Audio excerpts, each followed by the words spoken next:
不会 stop 了。Okay, share screen. Now, you have reaction button already, right? So try to use your reaction button, okay, while we go through everything. Okay, you know, if you don't want to talk or you don't want to voice out, you use your reaction button. Unless I ask you question, okay? Okay. No button. Eh? That's your reaction button. Oh, no response. All right, Samuel, good. Okay. So Stephen, very good. Okay, sharing. Okay, good. Then you raise your reaction button while I ask you question now. Unless I call name and then you have to answer, right? Okay, so this is the series that I want you to take note. Now the things that you need to take note is first, you must label the S's. Right, you have to label the S's. Student always forgot to label the S's. This one you just put an E, capital letter E, huh? Okay, and then short kilojoule per mole. They don't mind about the things inside here. Okay, so I don't want to have two-sided error. Just going out is enough. Okay, going out is enough. Okay, and then about this Lyman series, if you are, however it is at the ground state, n equals to 1 is Lyman series. Okay, n equals to 2 is Balmer series, n equals to 3 is Paschen series. Okay, memorize it already, right? And then what is the condition or the characteristic properties of the series? Every series. Now, first line from Lyman series, when you know that Lyman is n equals to 1, so first line from Lyman series must come from 2. Second line from 3, third line come from 4. So when you draw all the level over here, you must do another thing. That is, you must narrow down. Okay, each level narrow down. You have to do it. Okay, first label the keyword. Second, label the level. And third, make sure every level are narrow out, narrow. 是越来越小那个之间的距离。Okay, why? Because when you have a higher energy, higher frequency, lower wavelength. So lower wavelength, so the distance between the levels are decreasing, right? So when you see this like this, okay, this is the first line, second line, third line. How do you know this is the first line? Because over here you have the largest wavelength. Largest wavelength must belong to the lowest energy. Now lowest energy to reach n equals to 1 must become from 2. Okay, second to 1. So this is the lowest 2 to 1. This is 3 to 1, 4 to 1, 5 to 1. And the last line over here is come from infinity. Infinity, you will reach a convergence limit where every level has been converged together and the electron will be lost at that moment. Okay. So both low hydrogen atoms. So I will just go through very fast because this time we had gone through last 2 days ago. Okay. So we continue to the next thing. Okay, Planck tells you that when the transition of electron from higher energy level to lower energy level, the excess energy will be released in the forms of light. Okay, the light we call them is a photon energy, photon. Okay, then each level are quantized. Okay, each level are quantized. That's why you have line emission spectrum, not continuous. It's line emission spectrum. Okay.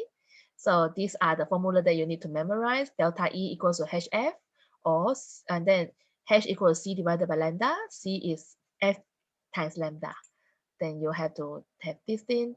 Now all these are about 1 electron only. Okay, in physics, they are all 1 electron. So when you want to do a kilojoule per mole, you have to times 100 times Avogadro constant divided by 1000. All right. So this is ionization energy that we have talked about it 2 days ago. So I will have to go through very fast. And then how to write the equation of the first ionization energy. If it is first, it must be positive 1. So you are gaseous atom to form gaseous ion with 1 mole of electron is released. Then you need positive ions. If I ask you to write second ionization energy, second means 2 positive. Okay, 2 positive means you will have to start from 1 positive. If I say third ionization energy, then you right here it must be 3 positive and come from 2 positive. As long as each mole, 1 mole of electron has been released. Okay or not? So we continue to the next thing. Next thing is about Lyman series and ionization energy. This one you understand already, right? So I will go through very fast. This is Rydberg equation. Okay, Rydberg equation, you must learn how to use it because it will help you when you jam, when you start at somewhere. So, and then normally in syllabus we use the second equation. All right, and then when you times Avogadro constant divided by 100 and 1000, you get kilojoule per mole, and put a positive sign in front. That is your ionization energy. Okay, so this is one of the example. How do you calculate ionization energy when you are not given anything? When you are not given anything, this the first keyword come from here. We say the ground electronic electronic configuration of the ground state of the hydrogen atom is 1s1.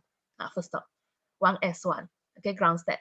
Then to lose the electron, one more of electron from gaseous atom of the hydrogen atom. Okay, the electron must be excited from n equals to 1 to n equals to infinity. Second keyword, 1 to infinity. Then you lose electron, right? Then you write out the equation as the third keyword, and you use Rybert equation to calculate. So when you do Rybert equation, remember to write out the Rybert equation, the name of the Rybert, and then you do substitution. Formula plus substitution 1 mark, and then final answer 1 mark. And then after you get the final answer, you convert into energy in joule, and then times joule, and then times Avogadro constant divided by 1000, you get kilojoule per mole. Now over here at the final answer here, you put a positive sign in front. Okay, positive sign in front.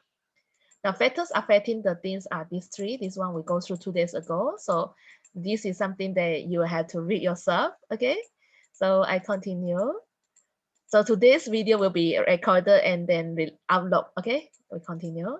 Successive ionization energy. Now successive ionization energy is what? Okay, is a graph like this. Yeah. All right. So lowest energy must be the electron from the outermost shell. Then it is removed easier. And then when you see large energy gap at this point and this point, then we'll say it will count first and second. Oh, there is a large energy gap between the first and the second electron. So second electron must come from inner shell. This is this. So if second electron come from inner shell, so the valence electron only one valence electron. It must be group 1 element. Okay. And then after that, you count 1, 2, 3, 8 electron over here. And then the 9th and the 10th, you have a large energy gap again. Then we'll say the 10th electron must come from the inner shell from the 9th. All right. So then you find out you have only 2 over here. Then this is the total number of electrons. Then this is the sodium. So if I say this is the total number of electrons of M positive, then it must be magnesium, because M positive, you have greater proton than electron. 11 electron, 12 proton, it must be magnesium, like this. Okay, no? So you have to deduce yourself in terms of the particles. Now we continue to the next thing. All right. So if you have given a series of things like this, then you have to minus every gap. 减掉这个减这个，这个减这个，这个减这个减这个。And then when you find out 这边减，这个减过去是700嘛，这个减过去是6000多，100变1000啊。This will be a large energy gap between the second and the third ionization energy. Right? Second and third. So third electron must come from inner shell. You have 2 valence electron like this. 2 valence electron. This is just key how you answer lah. Okay, so when you see a set of things like this, and then you remember to look at your axis or energy and against the electron. Oh, means that this is the first electron to be removed. It's outermost, I mentioned. Now you call the second and the third have large energy gap. It means that the third electron must come from inner shell. So you have 2 valence electron over here. Okay, so to answer all these things, you need to learn about the quantum shells. So for quantum shells, this one you write wrongly. You see how you write wrongly, because the energy level are not converged. Okay, no? So it should be what? Okay, I have to draw it out now. Okay, draw. Okay, so if n equals to 1 is over here, then my n equals to 2 has to be here. N equals to 3 is nearer, and n equals to 4 is even nearer. So the line over here, you must converge. Okay, now the energy level must be getting nearer and nearer to one another. Now, since the higher our energy level, you have more orbitals, more subshells.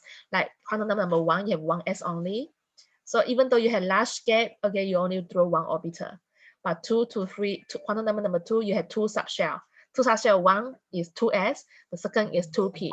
2p has a generate of 3p orbitals, right? 3 ps, py, pz. So at this level, so you remember, make sure you have enough space for you to draw 2 energy level of the shells of the orbital. Then the third, okay, no? So when we draw things like this, we always use more than half page. Okay, try to spend as as much space on your question answer paper. Okay, don't be so stingy. Okay, because you need to score mark. Okay, don't, if you're not enough space to draw the pattern that you want, then you lost mark. Okay, no, always obey this thing. Even though when they only ask you to write about the bye about the orbitals, then you have to also make sure your level is correct. Okay, large, smaller, smaller, right? And then inside you draw each of the orbitals. So the energy level here, we say this is a principal quantum number, right? Okay, and then in each principal quantum number, you have your subshell. Okay, quantum number one shell only, one subshell, one s. So quantum number 2, you have 2 subshell, that is 2s and 2p. Quantum number 3, you have 3 subshell, 3s, 3p, 3f, 3d, sorry, SPD. Okay, we continue. So I have to draw everything.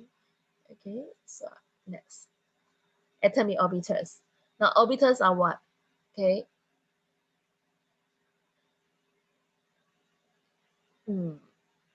Orbitals is the region or in space where you can find electron. Okay, when you have finding an electron, high probability to find an electron, this is orbitals. Orbitals is for the electron to move around. Okay, now S orbital is spherical in shape. Remember how to spell it. And P orbital is dumbbell. Okay, so spherical in shape. And then during SDPN, if they ask you to draw, they won't ask so simple. If they ask you to draw one S subshell or S orbital, when you draw it, they definitely will ask you to compare 2s. 1s in the middle here, smaller, and 2s is bigger. Okay, and then remember, once you draw it, remember to do all 3 s's. Okay, all 3 s's must be there. Now, if you forgot to do all 3 s's, your spherical shape will become pizza. Okay, you know how to eat pizza, and you lost mark over there.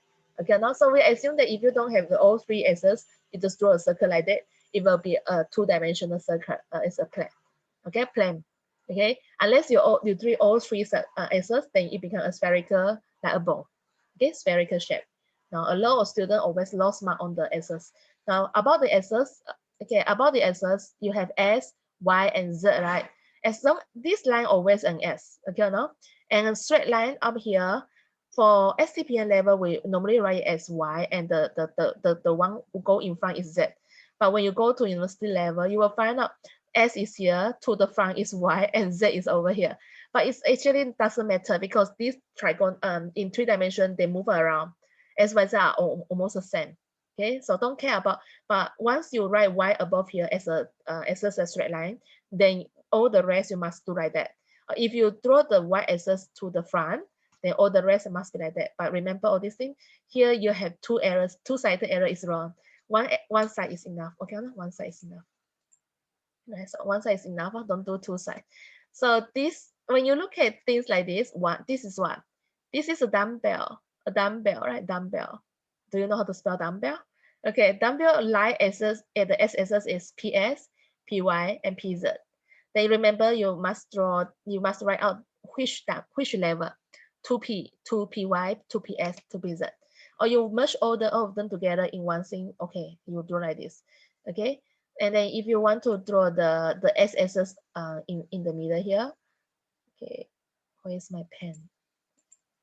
Okay, s-axis, then you will draw over here. This is my 2s. Okay, no, it's a little bit smaller, but don't this is too smaller. Okay, get bigger. Okay, as long as it is smaller than the p-axis. Okay, so this is 2s and then 2p all together. Okay, no? So this is this. Okay, I have to clear my drawing and then cross the line top and continue. Okay, so this is this. Now this is a very frequent question. You get ready to draw. It's easy to score, but the mark is very little only. If you draw all 4 correct, you get only 2 marks, but it's enough. Okay, each mark will make will be double R after you make it into overall marks. Okay, so quantum number 1, number 2, number 3. Okay, you will do it yourself. Okay, it's easy for me. Okay, and then how to fill in the electron. You must obey the Aufbau principle, the Pauli exclusion principle, and Hans rule. Okay, Hans rule. So this 3 is very important.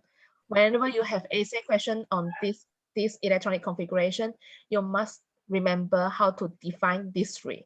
Even though sometimes you are not asked to define, you have to show you are very good on it. Okay, you say according to Aufbau principle, the electron will fill to the orbitals with lowest energy first before it starts to the increasing energy. The order of increasing energy orbitals are 1s followed by 2s, 2p, 3s, 3p, 4s, 3d. You remember to do things like this, okay? And then how about Pauli? Pauli, you look at p is just an orbital over here. You will say, according to Pauli exclusion principle, one orbital maximum occupied by 2 electrons with opposite spin. Again, not difficult. And Hans, you look at the Hans is just a H. So you have straight line over here, right? Straight line over here means same. So in a set of degenerate orbitals means set energy orbitals. Okay, the electron will fill in singly with maximum parallel spin before it starts to pay out. Now, whether you want to say pay out with opposite spin or not, it doesn't matter, because when they talk about the opposite spin, it will be in the Pauli exclusion principle. Only Pauli mention about opposite spin. Hence, the state it is going to fill in with maximum parallel spin. Now, when you write the answer, you always write out, going out, up, up, up. Okay, maximum parallel spin. But if your exam given you something like down, down, down, as long as they are parallel, okay, it's correct. Okay, don't worry about it. So orbital is like this. So in university level, you will learn things like this, but in Form 6 level, it doesn't have to memorize so much. Do you still remember how to look at the shortcut in the periodic table? The shortcut. How is it? Any reaction from you? Do you know how to use your shortcut? Do I have periodic? I have periodic letter. Later I will test on you lah. Okay, whether you still remember the shortcut or not. Okay, because the shortcut will help you a lot in answering the questions. Then you know what is the last terms must be in. Okay, 1s is like this, not this, not this. Okay, this is what law? If I ask you about this, 1s is up, down, not this, not this. It must be Hans or Pauli. Pauli lah. Here tells you already it's Pauli. Okay, hence you must have a set of degenerate orbital first. For example, p orbital, d orbital, you know, p orbital. This is Pauli, this is Pauli, this is Hans. Okay, when your electron start to fill out, it first obey Pauli Aufbau rules first. Fill in 1s first, followed by 2s. Then you'll say, according to Pauli exclusion principle, one orbital maximum occupied by 2 electrons with opposite spin. And then you say in the 2p orbitals, it will obey Hans rule. Okay, in a set of degenerate orbitals such as 2ps, 2py, 2pz, the electron will fill instantly with maximum parallel spin first before it starts to pass out. This is it. All 3 definitions you will put it in. Okay. And am I too fast or am I clear? Because I see no response from you, no happy face, no clapping, no thumb out. Okay, are you still there? Yes. Yes, good. Okay. Now, when you talk about the essay about electronic configuration, actually you can choose this kind of essay, but you try to explain or elaborate longer. You must learn, explain or elaborate from the subparticles. You talk about their proton, neutron, electron, even though it's too simple, but it's our basic. It's chemistry basic, all right?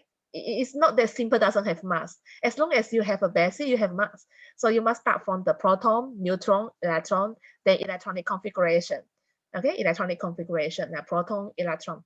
Then after you talk about number of electrons, then you talk about electronic configuration. This is this, okay, electronic configuration. Okay, but I don't like you to put a neon over here because this is university level.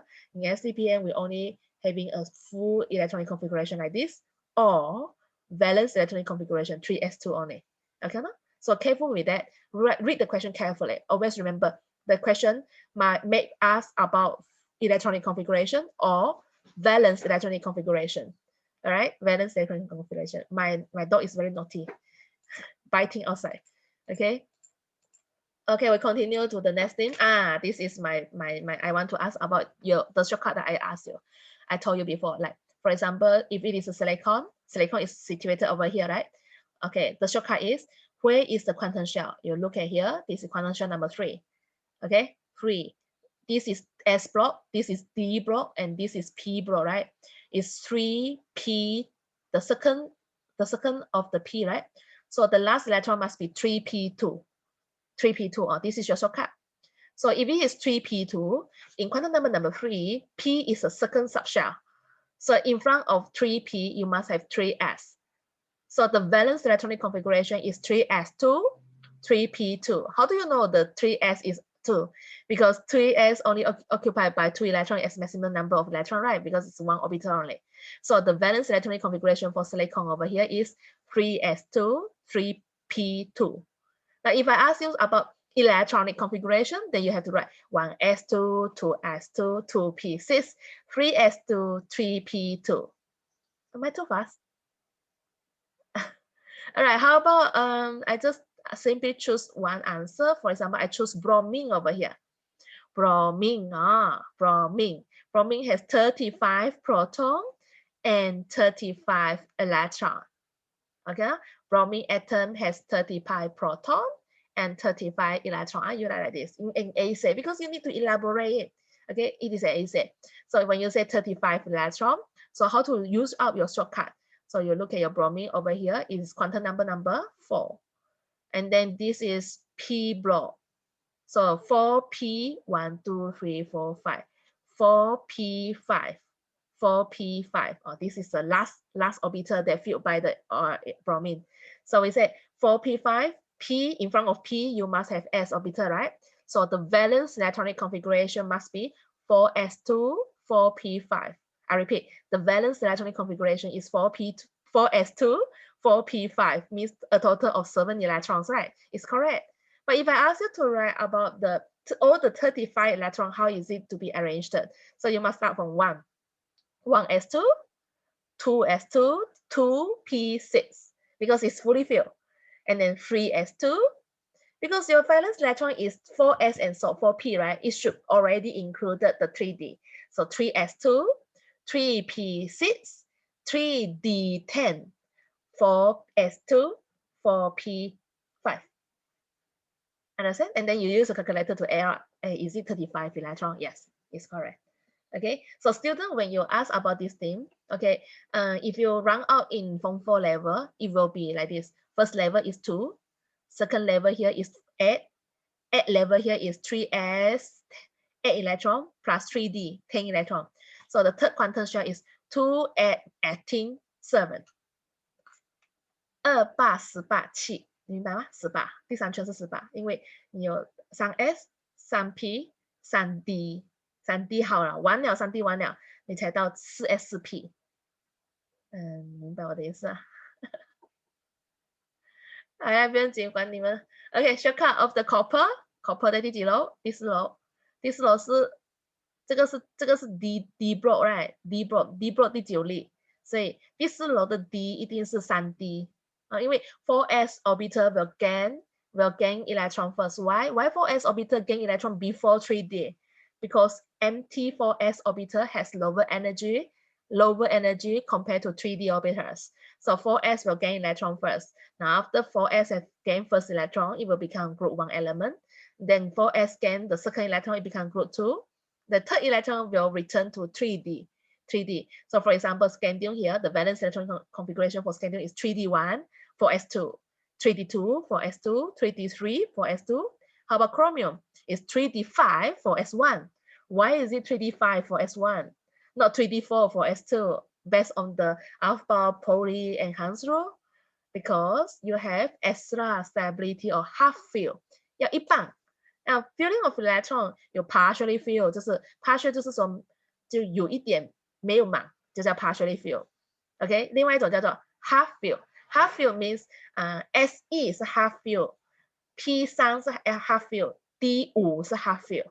那 SE 没有 extra stability， 因为它没有一 set degenerate orbitals。但是如果你有 a set of degenerate orbitals with maximum parallel spin, you will gain extra stability such as P3 and D5. Half fill orbitals has extra stability。所以如果是问 about chromium， 那我们讲 half fill 3D orbitals， 就是 3D5 啦。half fill 3D orbital gains extra stability， 所以它的 valence electronic configuration is 3d5 for S1. Manganese 3d5 for S2. So the maximum oxidation state for the chromium is +6. Maximum oxidation state for the manganese is positive 7. But when you reach iron over here, the maximum is positive 6 again, back to positive 6, because the orbitals start to pass out. When they start to pass out, they become stable. So the maximum oxidation state will be decreased. So maximum oxidation state positive 3, positive 4, positive 5, positive 6, positive 7 is the maximum state, because when after there, the electrons start to pass out because you have 3d6 for S2. 3d6 for S2, you can only use the 4 electron from the 3d, and the 4s2 electron expand to 4p. So it is a total of 4 plus 2, positive 6. Understand? Not understand you personal me. Okay. So next about the sulfur. I don't want to mark. I ask about rubidium. How about the rubidium? Okay, valence electronic configuration of it. Okay, 1, 2, 3, 4, 5, 5s1. Now, if I ask you about the full electronic configuration, 这边要写满的，这边1s2，满的2s2 2p6，满的3s2 3p6 3d10，满的4s2 4p6，但是没有到4d，因为你只有停在5s，5s 会比4d 前面，所以4s2 4p6 5s1。Oh, I think you need exercise, right? Do you know what I'm talking about? Make sure you know first row B block lah, this row. The frequent question is over here, situated here. Okay, no? Yeah. Somehow you have a silver over here. What is the valence electronic configuration of silver? Can I ask Jason? Valence electronic configuration of silver.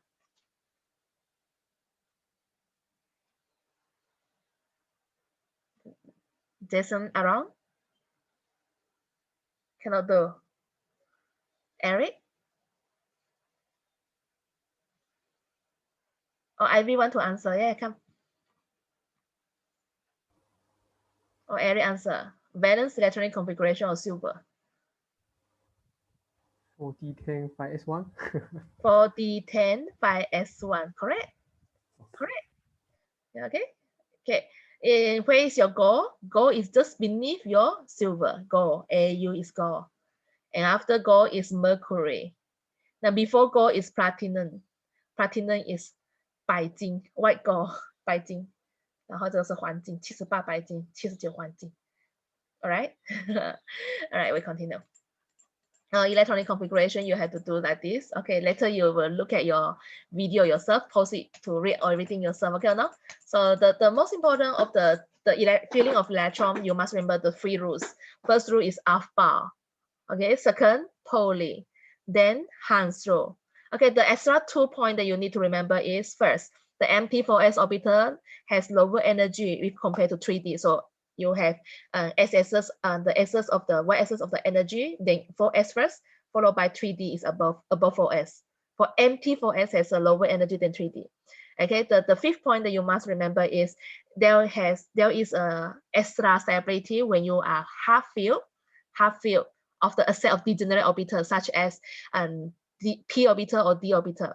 Now, s orbital, which is half filled, doesn't have any extra stability. Extra stability or half filled or fully filled orbitals. Half filled or fully filled. Now, for S2, S fully filled, S2 is extra stability, P6 extra stability, D10 extra stability. But when it is half filled, only P3 and D5 has extra stability. S1 doesn't have. Am I too fast? Not too fast? Huh? Okay, continue. Okay, so these are some of the things that you have to, such as half filled or fully filled. I accept half filled, fully filled. I accept partially filled in the transition matter definition. Transition matter. I remember last 2 days ago, I asked you about the definition of transition matter. Is all d block element transition matter? No. Is all transition matter d block element? Yes. Okay, so understand yourself, huh? Okay, so I will just go through very fast. It's fast. Okay, you pause later yourself. Okay, continue. These are the S block. Why is this element located at S block? For example, why is calcium located at S block? Anyone can answer? because the highest energy orbital electron, the last electron, the highest energy electron is filled in calcium, which level? 4s, filled in 4s orbital. Hence, it is located in s block. For example, copper. Why is copper located in d block? Because the highest energy electron is filled into 3d orbital. 3d because copper is 3d 10 for s2, right? For s1, 3d 10 for s1. So 4s gain 1 electron first, then the rest will fill in the 3d, right?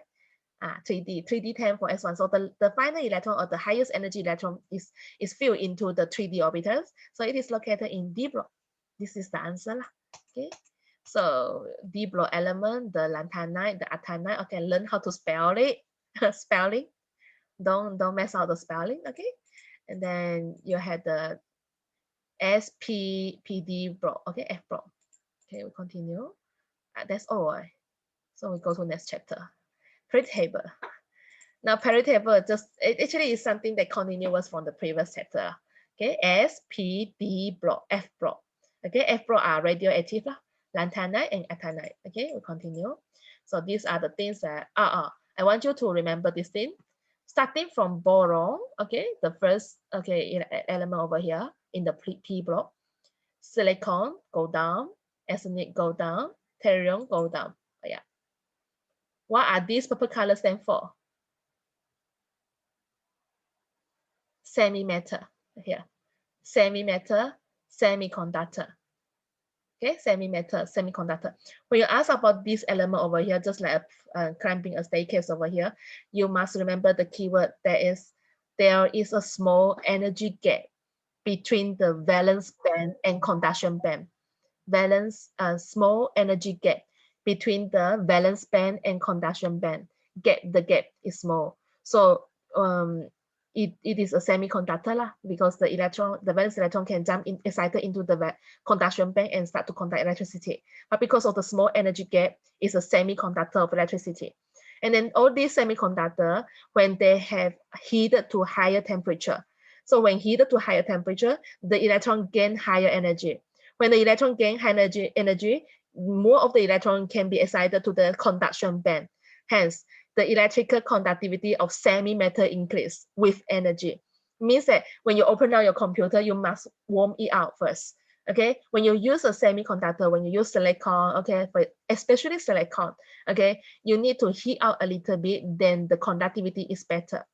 But even though the conductivity is better at higher temperature, I can say that it is still a semiconductor. It means that even though when the temperature increase, the conductivity increase, but it is still lower than conductor. Now, it is opposite from the conductor, like metal over here. Metal, because all the atoms are arranged nicely and they share their valence electron. They share their valence C of electrons, right? The electron are delocalized C of electron. So when they share their electron, when the temperature is increased, the conductor will start to vibrate more vigorously. Then the conductivity of the electron in the C of electron become disturbed. So resistance increase. For a metal being a good conductor of electricity, when you have high temperature, you will say resistance increase. When resistance increase, the conductivity decrease. Now, even though the conductivity decrease, it is still higher than the semiconductor. Understand? Okay, because one is conductor, it can conduct electricity. Semi is semi-metal, semiconductor. All right. This thing you have to be clear. And non-conductor insulator, of course, it will not conduct any electricity. So we say no free electron to conduct electricity. So in order to conduct electricity, actually, as long as the species is charged. Now, for example, in aqueous or in molten ionic compound, okay, you have charged species. The ions, the charged ion, the ions are free to delocalize or conduct electricity. But in a matter, what is the things that being charged that can help to conduct electricity? That is your valence electron. Valence electron in matter helps to conduct electricity by delocalized electron. So when you talk about conductivity in a metal in solid state, okay, you talk about the delocalized electron. But when you talk about conductivity of ionic compound, metals are helped by metallic bond. Metallic bond using the principle of sharing the valence electron in the sea of electron. So that sea of electron can be delocalized, it can conduct electricity. Okay, there is a good conductor of electricity. So that there is metals, metallic bond, right? But when you talk about the ions being a conductor of electricity, then you have to convert it into ionic bond. Ionic bond will build out an ionic compound. So ionic compound to conduct electricity, the ions must be free to be delocalized. The ion must be free to move. Means that ionic compound in solid state, when all the ions are bound tightly or closely paired, it is not a good conductor. It will not conduct electricity unless it is dissolved in water, become free ions, or it is molten, melt. Melt is molten, melt until liquid state. Molten ionic compound. When it is molten, the ions are free to be are free to move around. So delocalized ions. Delocalized ion is an electrolyte. So if you dissociate completely, you have a lot of ions, then it is a good electrolyte. It's a strong electrolyte. So if you dissociate only partially, like for some ionic compound, which only soluble sparingly in water, so sparingly you have reversible sign.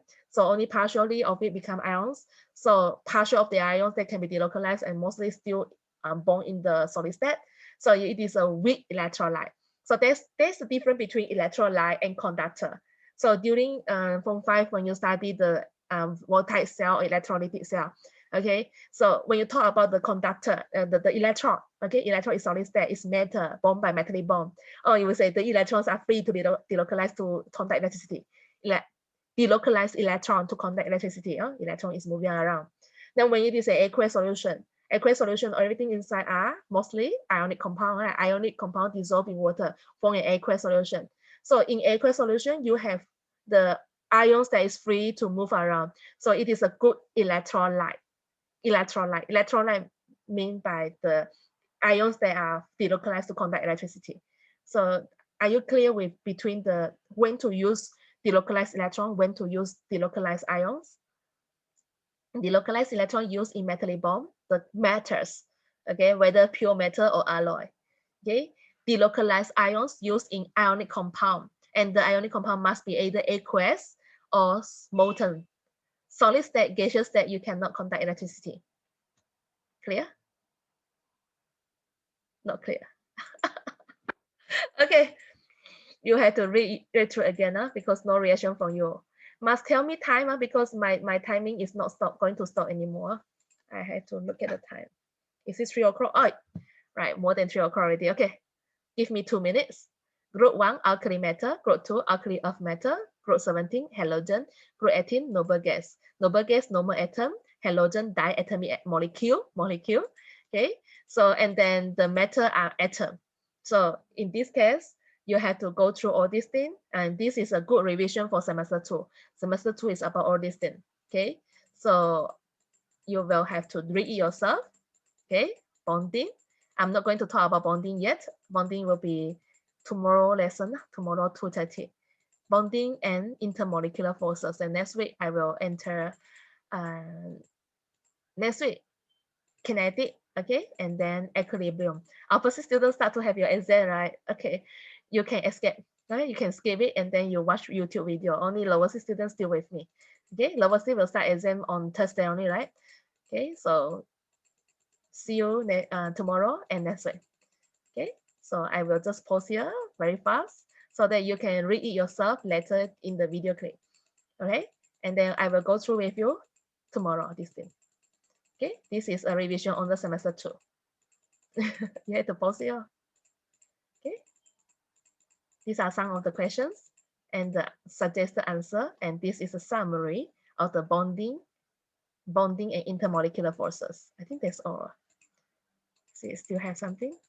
Yeah, these are the answer. Okay, these are the answer. Yeah, conductivity, all these are semester 2 syllabus. So sem 1 actually study about semester 2. You prepare yourself to the semester 2. All these are semester 2 actually. Okay, so sem 1 is included. Okay, so some of you might forgot already. Okay, so later you do your revision through the video clip. I don't know how much slide I have. So you will just read through and then learn the keyword. Try to memorize it, especially these things. Still remember this graph?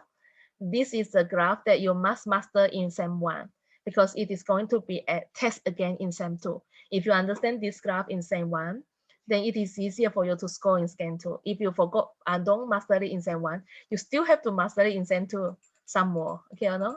This is the transition method graph. This is about ionization energy, successive ionization energy. So first, second, third, and fourth. And lower six student doesn't read a lot on the first, second, third, and fourth. This is more to upper six student in semester 2. Okay or no? These are things, the trend. So lower, no longer lower six. Both of you are upper six now. Okay. So I will stop here. Thank you, class. Oh, none of you want to say thank you? Thank you, teacher. Thank you, Thank you, teacher. teacher. Bye-bye. Teacher. Have a nice Bye day. bye. Thank you.